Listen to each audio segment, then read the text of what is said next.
여러분 안녕하십니까. 오는 4월 총선과 함께 치러지는 대전 중구청장 재선거를 앞두고 잡음이 끊이지 않고 있습니다. 민주당의 전략공천서를 두고 예비 후보들 간의 설전이 이어지는 가운데 전직 부구청장 권한대행의 출마까지 논란을 가중시키고 있습니다. 김철진 기자입니다. 지난 7일 더불어민주당의 총선 인재로 영입된 김재선 희망제작소 이사. 중앙당이 김 이사를 대전 중구청장 재선거에 전략공천할 거란 이야기가 흘러나오자 예비 후보들이 전략공천 시 선거를 보이콧하겠다고 밝히는 등 반발이 이어지고 있습니다. 중구가 지역구인 황운하 의원까지 예비 후보들의 입장을 지지한다며 경선을 실시하지 않을 경우 자신도 총선에 불출마하겠다고 선언하고 나섰습니다. 중앙당에서 전략공천할 경우 반발 기류가 굉장히 확산될 것으로 이렇게 판단했습니다. 중구 국회의원 선거는 물론이고 대전 전체 판세에 매우 악영향을 주는. 민주당 내부에서 논란이 커지자 김재선 이사는 입당 일주일 만에 기자회견을 열고 경선이나 전략공천 방식에 상관없이 중앙당 결정에 따르겠다고 밝혔습니다. 낙하산 논란에 대해선 중앙당과 사전 약속 등은 전혀 없었다며 30년간 중구에 살면서 진보와 개혁을 위해 일해왔다며 그 연장선상에서의 활동이라고 반박했습니다. 중앙당의 공관위에서 적절한 방침을 가지고 결정해 줄 것으로 알고 있습니다. 거기에 따라서 행동하고자 합니다. 무소속으로 출마한 이동환 전 중구 부구청장도 논란입니다. 지난해 말 김광신 전 중구청장의 당선 무효형 확정 이후 대덕구에서 중구로 옮긴 지 2달 만에 명예퇴직을 신청하고 재선거에 출마했기 때문입니다. 국민의힘 한동훈 비대위원장이 자당의 귀책 사유로 재보궐선거를 치를 경우 무공천하겠다고 밝힌 가운데 이 전 부구청장이 대전에 한동훈으로 뛰겠다며 무소속 예비후보 등록을 마치자 꼼수 출마라는 지적도 나오고 있습니다. 전략공천을 놓고 벌어진 내부 잡음부터 꼼수 출마 논란까지 중구청장 재선거를 둘러싼 논란은 당분간 계속될 전망입니다. TJB 김철진입니다. 80대 어르신이 보이스피싱을 당한 것 같다는 신고를 접수한 경찰이 발빠른 대처로 피해를 막았습니다. 대전경찰청에 따르면 지난 1일 오전 10시쯤 대전 서구의 아파트에서 80대 할머니가 딸이 납치됐으니 현금 3천만 원을 인출하라는 연락을 받고 은행으로 향했다는 신고가 접수됐습니다. 이에 경찰은 인근 CCTV와 금융기관 탐문 수색을 벌여 한 농협에서 통화를 하고 있던 할머니를 발견해 현금 인출 직전에 피해를 막았습니다. 경찰은 가족이나 지인을 사칭하는 보이스피싱 범죄가 의심될 땐 전화를 끊고 곧바로 신고해 줄 것을 당부했습니다.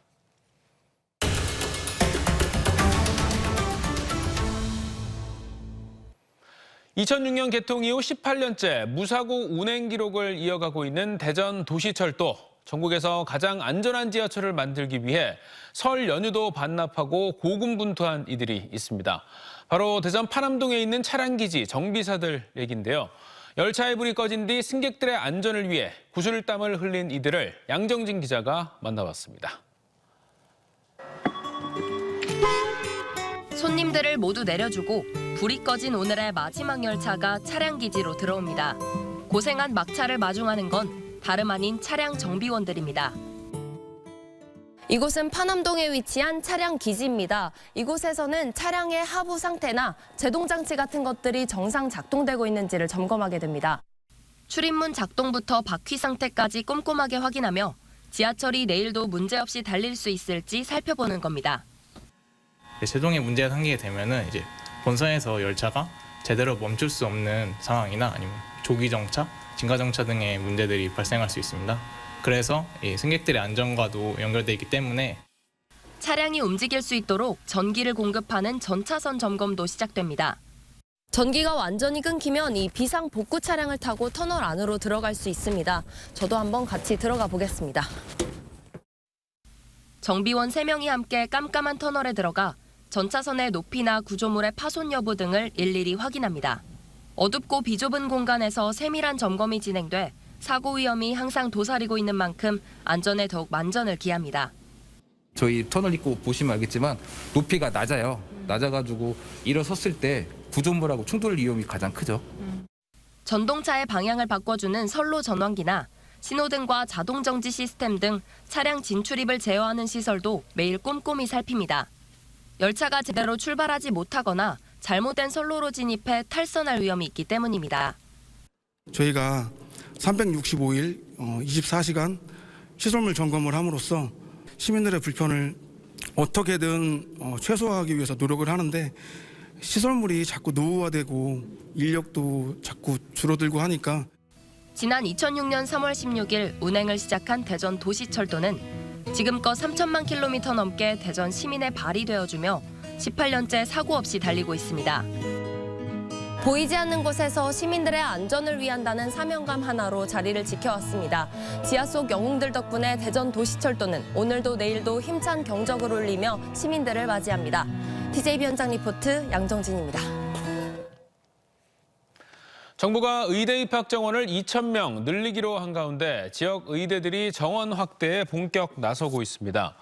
정원이 110명인 충남대 의대는 세종시 공동 캠퍼스에 교육 공간을 추가로 마련하는 점을 들어 정원 확대를 보건복지부에 건의했고 정원 49명인 건양대도 대전 캠퍼스 의대 증축 공사를 시작해 내년부터 정원을 확대할 수 있다는 의견을 제출했습니다.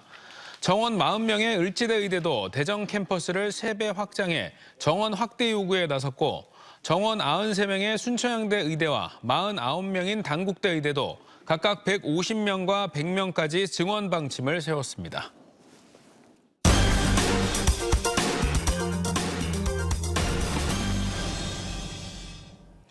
대전 하나시티즌 주장이자 국가대표 출신 중앙수비수 조유민이 중동으로 갑작스러운 이적을 결정했습니다.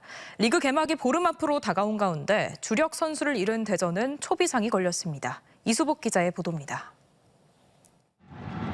대전 하나시티즌 수비의 핵심인 조유민. 지난 2022년 입단하자마자 대전에 빠르게 녹아들었고 팀의 K리그1 승격을 이끌었습니다. 한 시즌 만에 다시 주장을 맡게 된 조유민은 지난달 베트남 전지훈련 당시 팀의 상위권 도약과 아시아 챔피언스 리그 진출에 힘을 보태겠다고 밝혔습니다. 올해는 제가 또 주장을 하면서 또 좀 더 화이팅 있게 저희 선수들을 또 원팀으로 만들어서 열심히 잘 해오도록 할 생각입니다. 그런데 상황이 180도 달라졌습니다. 조유민이 아랍에미레이트 샤르자 FC로 이적을 결정하고 메디컬 테스트를 위해 팀을 떠난 겁니다. 대전 하나시티즌 측은 해외 이적에 한해 10억 원 이상의 바이아웃 조항을 걸었는데 샤르자 측에서 이에 충족하는 금액을 제시했고 조유민에게도 세금을 제외하고 20억 원 넘는 연봉을 보장해 이적을 막기 어려웠다고 전했습니다. 30대를 목전에 두고 해외 진출에 열망이 컸던 조유민은 전지훈련 중 거액의 영입 제안을 받은 뒤 이적 결심을 굳힌 것으로 알려졌습니다. 조유민을 중심으로 포백 전술을 준비해온 대전은 그야말로 초비상입니다.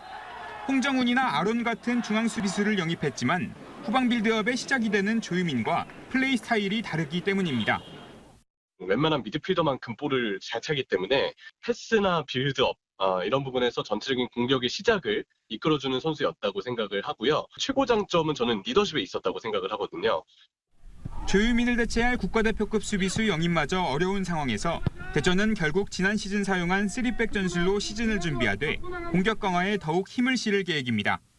실제로 최근 영입을 발표한 팔레이 호사 외에 브라질 국적의 특급 스트라이커 영입도 임박한 것으로 알려졌습니다. K리그1 개막이 보름가량 남은 가운데 이민성 감독의 고심이 깊어지고 있습니다. TJB 이수복입니다. 이번 설 연휴 기간 지난해 대비 경찰 신고 건수가 줄어든 걸로 나타났습니다. 대전에선 연휴 동안 전체 신고 건수가 3,698건으로 전년 대비 7%가량 감소했고 살인과 강도, 절도 등 5대 범죄 신고도 130건으로 40% 가까이 줄어들었습니다. 충남에서도 전체 신고 건수가 7,286건으로 1%가량 소폭 줄어들었으며 명절 기간 크게 늘어날 수 있는 가정폭력과 스토킹도 각각 3.5%와 50%씩 감소했습니다. 외식 사업가 백종원 씨가 함께한 먹거리 프로젝트 덕분에 지난해 예산시장이 전국적인 명소로 떠올랐죠. 하지만 이렇다 할 숙박시설이 없어서 그저 스쳐가는 관광지로 만족해야 했는데 예산군이 올해부터 체류형 관광지 조성에 본격 나서기로 했습니다. 강진원 기자가 최재구 예산군수를 만나 올해 군정 방향을 들어봤습니다. 하루 20명도 찾지 않던 예산시장은 지난해 그야말로 천지개벽을 맞았습니다. 백종원 씨의 시장 살리기 프로젝트로 한 해 300만 명이 찾는 등 시장은 전국 방문객들로 붐볐고 주변 관광지도 활기를 띠었습니다. 하지만 숙박시설이 부족한 건 아쉬움으로 꼽힙니다. 예산에 관광객분들이 참 많이 오셔서 주민 입장에서 너무너무 좋거든요. 근데 이제 지금 보시면 물어보시는 게 숙박시설에 대해서 많이 물어보시거든요. 그래서 그런 개선이 좀 많이 좀 됐었으면 참 좋겠습니다. 최재구 예산군수는 빈약한 숙박 환경 탓에 예산시장의 경제 효과를 온전히 누리지 못하고 있다며 큰 규모의 호텔을 신축하는 등 스쳐가는 관광지를 탈피하겠다고 밝혔습니다. 앞으로는 여기곳에서 체류하는, 묵어가는 예산을 하루고 이틀이고 계속 봐서 볼수록 매력 있는 예산을 만들어주는 것이 우리 예산군의 앞으로의 방향입니다. 우선 4월쯤 예산시장에 대한 안전과 미관을 개선하도록 리모델링에 들어가고 인근에 정부 공모로 선정된 지역 활력타운을 조성해 청년들이 일하고 쉴 수 있는 환경으로 만든다는 계획입니다. 예전 예산군 번영의 중심이었지만 지금은 쇠퇴한 덕산온천과 신례원 충남방적터에 대한 대대적인 개발도 시작합니다. 덕산온천에서는 휴양마을 조성 사업에 착수해 내년에 준공할 예정이며 충남방적은 올여름 전체 건물에 대한 철거에 들어가 관광 여가 시설로 탈바꿈시킬 계획입니다. 어떤 기업이나 어떤 아파트라든가 이런 부분보다는 전 국민들이 좀 선호할 수 있는 그런 찾아올 수 있는 공간을 만드는 것이 우리 예산군의 가장 이득이 되지 않을까. 서해선 KTX가 지나가는 삽교역 주변에서는 농생명 바이오 클러스터와 스마트팜을 조성해 청년층이 예산군에 유입할 수 있는 터전을 마련할 계획입니다. 예산군은 수많은 호재가 앞에 놓여 있지만 관광 사업의 경우 백종원 1인에 지나치게 의존하고 있다는 지적과 함께 산업단지 입지를 둘러싼 주민 갈등 등은 풀어야 할 과제로 꼽히고 있습니다. TJB 강진원입니다. 한국서부발전과 충남개발공사 등 대전 충남 지역 6개 기관 단체가 서천 특화시장 화재 피해 복구에 써달라며 1억 1,200만 원의 성금을 충남도에 전달했습니다. 충남도는 서천 특화시장 상인을 위한 전국민 모금을 충남사회복지공동모금회를 통해 오는 16일까지 진행하고 있습니다. 지난해 태안군을 찾은 관광객이 1,775만 2천 명으로 집계됐습니다. 한국관광공사 데이터랩에 따르면 1월과 2월을 제외하고는 매달 100만 명 이상이 태안을 찾았고 피서철인 8월에는 196만여 명이 찾아 최대를 기록했으며 경기도 방문객이 525만 3천여 명으로 29.6%를 차지했습니다. 방문객 평균 체류 시간은 407분으로 전국 기초자치단체 평균보다 206분 길었으며 방문객 중 22%는 1박 이상 숙박을 했고 티맵 기준 관광객들이 가장 많이 찾은 곳은 꼬치와 말리포 해수욕장 등으로 나타났습니다. 오늘 오전 10시 45분쯤 당진 현대제철 부두에서 출발한 뒤 예인선을 이용해 인천항으로 가던 2,887톤급 부선에서 침수가 발생했습니다. 해당 선박은 철광석을 재련한 뒤 남은 찌꺼기 5,000톤을 싣고 가다 예인선 조종장치가 고장나자 표류하지 않도록 닻을 내리던 중이었습니다. 구조 요청을 받은 평택해경은 경비함정 5척 등을 출동시켜 배수 작업을 벌였으며 인명피해는 없는 걸로 확인됐습니다. 대원시가 대학생 학자금 대출이자 지원사업 신청자를 모집합니다. 지원 대상은 한국장학재단에서 학자금 대출을 받은 대전 거주 학생으로 타 지역 대학에 다니는 경우에도 본인 또는 부모 가운데 한 명이 지난 2022년 12월 31일 이전부터 대전에 주소를 두고 있으면 지원받을 수 있습니다. 특히 올해는 지원 연령이 만 55세까지 확대돼 만학도들도 신청할 수 있으며 자세한 사항은 대전시 청년정책과로 문의하면 됩니다.